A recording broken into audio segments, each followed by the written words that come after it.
paz do Senhor a todos os nossos queridos e amados irmãos e irmãs apostólicas. Quero, neste momento, apresentar-lhes esta mensagem que vem nos falar do Sermão da Montanha e as bem-aventuranças de Jesus.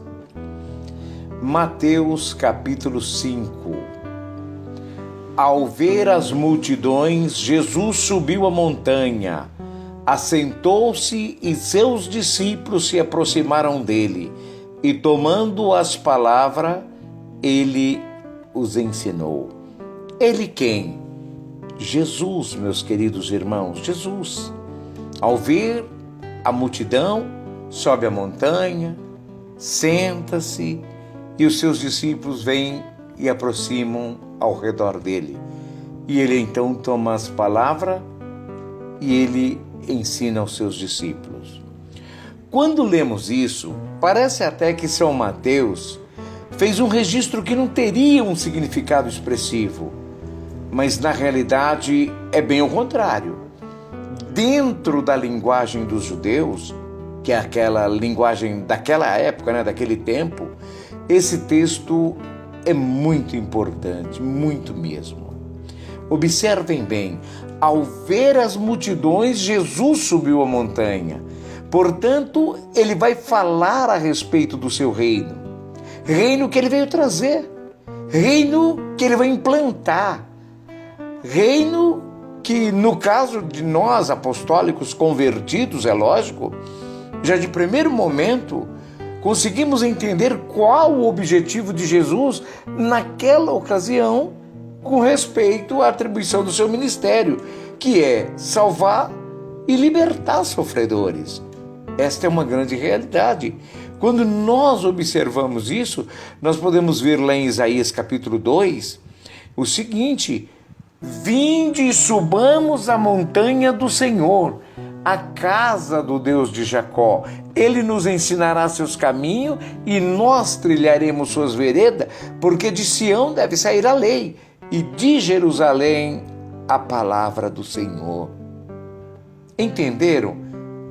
Eu agora quero ler Colossenses 3. Portanto, se já ressuscitaste com Cristo, buscai as coisas do alto, onde Cristo está sentado à destra de Deus. Pensai nas coisas que são de cima, e não nas coisas da terra, porque já estáis mortos, e a vossa vida está escondida com Cristo em Deus. Irmãos, se ele está dizendo para nós pensar nas coisas de cima, não pensar nas coisas da terra, que nós já morremos para as coisas da terra, e diz que a nossa vida está escondida em Cristo com Deus. E nos dias atuais, nós sabemos com a Santa Vó Rosa, o Consolador, e com o Santo Irmão Aldo. E como é que se faz quando a gente quer achar alguma coisa escondida? Nós devemos ir atrás, nós devemos procurar.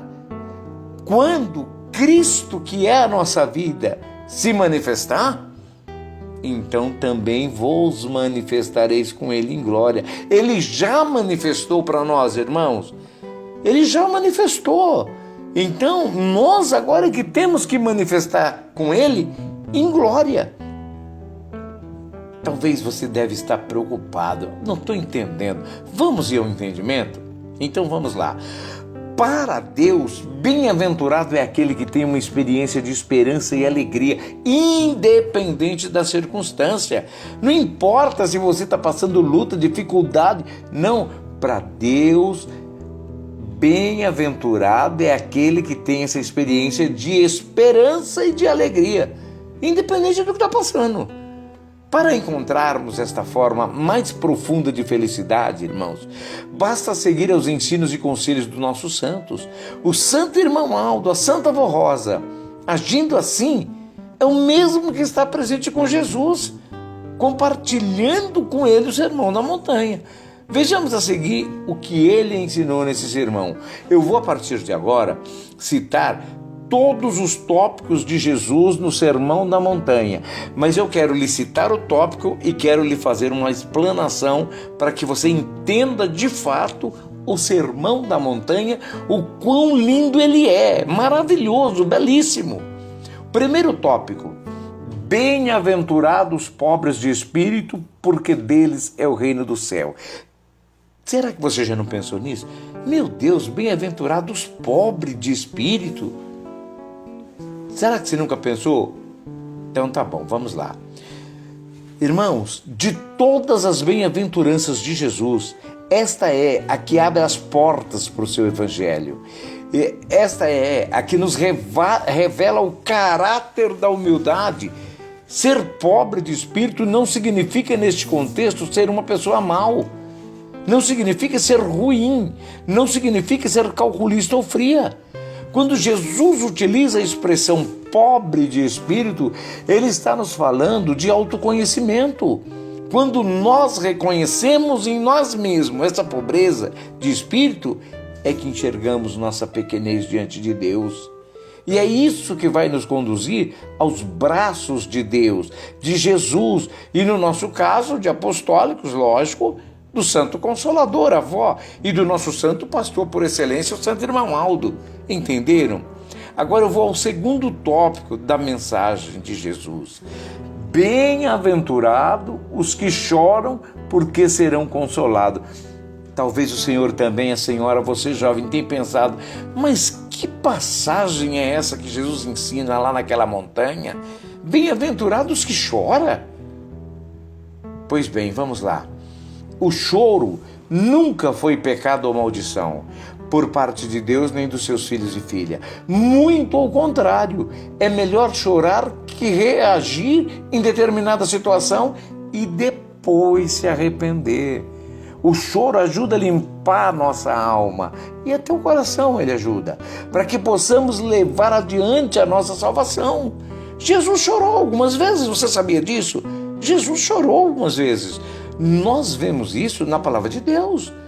As nossas lágrimas são levadas a Deus pelos nossos anjos da guarda.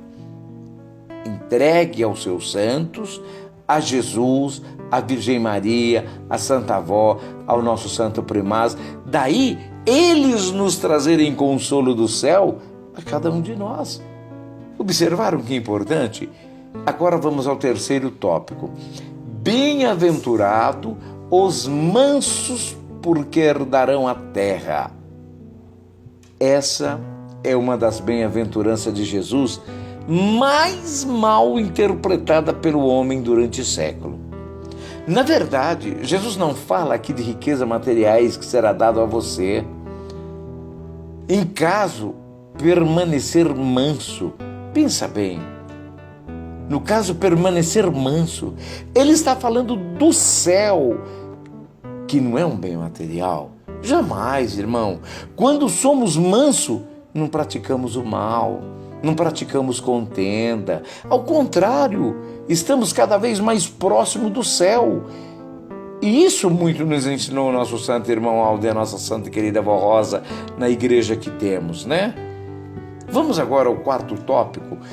Bem-aventurado os que têm fome e sede de justiça, porque serão fartos. Outra coisa que o Senhor também já deve ter pensado tanto, né? Bem-aventurados que têm fome e sede da justiça, porque serão fartos. Quando reclamamos por justiça, irmãos, quando nós clamamos por justiça, digo melhor, na verdade é porque não aguentamos mais tantas injustiças. Na verdade, precisamos entender que Deus não nos instiga à guerra nem à opressão.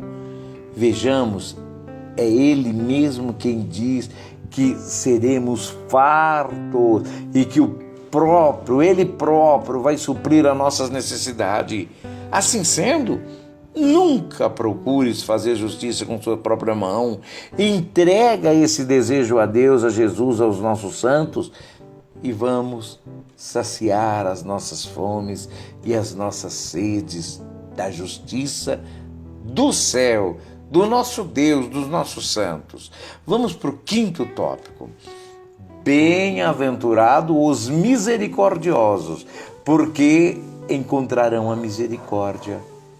Todos os que clamam pela misericórdia a Deus e a seus santos serão recompensados com esta ação em seu favor. Vivemos em um mundo maléfico e sofredor, irmãos. Sobretudo, temos uma certeza: Jesus vai dizer ao Pai: eles estão no mundo, mas do mundo não são, como eu do mundo não sou. Daí, vamos esperar que, ainda que seja por misericórdia, mas o Santo Consolador, o Santo Irmão Aldo, ele vem nos trazer socorro do céu quando nós pedimos esse socorro. Que coisa linda, não? É um sermão lindo que Jesus fez naquele dia. Que sermão maravilhoso. Eu vou ao sexto tópico do sermão de Jesus. Bem-aventurados puros de coração, porque verão a face de Deus. Essa é uma das mais claras bem-aventuranças que o nosso Jesus nos mostra. Quando nós, que inclusive já temos o Santo Consolador, é lógico, se fiéis e sinceros a Ele, já estamos nesse estado de pureza que Ele, Jesus, fala. Daí, vivermos uma vida simples, uma vida humilde, uma vida abençoada, mas no aguardo de um dia, de fato, ver a face de Deus e dos seus santos gloriosos. Não é o que nós de fato esperamos? É lógico que sim. Vamos ao sétimo tópico de Jesus nesta pregação. Que pregação maravilhosa que Jesus fez naquele dia. Bem-aventurados defensores da paz, porque serão chamados filhos de Deus. Irmãos, Deus sempre foi contra a violência, contra a guerra, e por isso sempre valorizou grandemente a paz. Tanto é que recebe o nome de o Deus da paz, o príncipe da paz. E esta paz é exatamente o que nos leva à grande garantia da promessa de sermos chamados filhos e filhas do Consolador nos dias atuais. Que coisa mais bonita, não? Que coisa mais linda, né? Eu quero ir agora ao oitavo tópico, tá? Bem-aventurado os que sofrem perseguição por causa da justiça, porque deles é o reino do céu. Que coisa linda! De fato, irmãos, defender hoje os princípios da moral elevada, que muito nos ensinou o nosso santo profeta Irmão Aldo, chega a ser doloroso e às vezes áspero, porque com isso enfrentamos as adversidades do encardido frente a frente. E o interessante, não podemos recuar. É muito importante esse não recuar, porque Ele é a certeza da nossa garantia aos céus nesse ensino de Jesus. Ele vai dizer: bem-aventurado que sofre perseguição por causa de mim, por causa da minha justiça. É aí que vocês têm esta garantia. Deles é o reino do céu, disse Jesus. Então, essa luta, essa perseguição, esse sofrimento que uns reclamam, outros reclamam, ai, por que isso, por que aquilo? Quem reclamar coisa nenhuma? Nada disso. Jesus disse que é isso que vai nos levar a uma vitória grandíssima no reino do céu. Mas eu quero ir ao nono tópico, né? Que Jesus fala no Sermão da Montanha. Bem-aventurados sois vós quando vos injuriarem e perseguirem e mentirem, dizendo todo mal contra vós, por minha causa. Meus queridos irmãos, pensem bem nessa passagem aí. Por fim, a última das bem-aventuranças remete à penúltima. É praticamente igual, vocês observaram? O 8 e o 9, a oitava e a nona, é basicamente igual. Todas as vezes que nos conduzirem injúria, malquerência, dissabores, é muito simples. Estamos armados. Oremos, perdoamos no Senhor. O homem sábio é aquele que se cala, porque o Senhor responde por ele. Olha que palavra linda. O homem sábio, o inteligente, o sabido mesmo, é aquele que se cala, é aquele que fecha sua boca. Sabe por quê? Porque o Senhor responde por ele.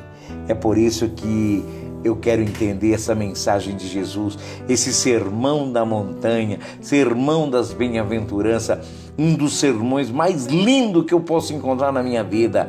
E você vai entender, de acordo com o que eu estudei aqui, vocês perceberam aí que lá em Mateus nós aprendemos a essência com o próprio Cristo. Depois, logo em seguida, em Isaías, nós aprendemos que a lei vem do céu e a palavra vem de Jerusalém, ou seja, da terra, né? E aí em Colossenses nós aprendemos que precisamos nos concentrar no céu, onde Jesus está com a Santa Rosa, tá? Onde Jesus está com a Virgem Maria, tá? Onde Jesus está com o nosso santo pastor irmão Aldo, entendeu? Olha que coisa linda. Agora é só ser feliz e estar preparado ou preparada para buscá-la. Portanto, meu querido irmão, irmã, meu amigo, minha amiga, fique neste santo caminho. Louvemos o nome do Senhor e do Santo Espírito Consolador. Amém. Igreja Apostólica agradece sua atenção e convida para acessar o nosso site diariamente, a qualquer momento. www.igrejaapostólica.org. A esperança de um mundo melhor.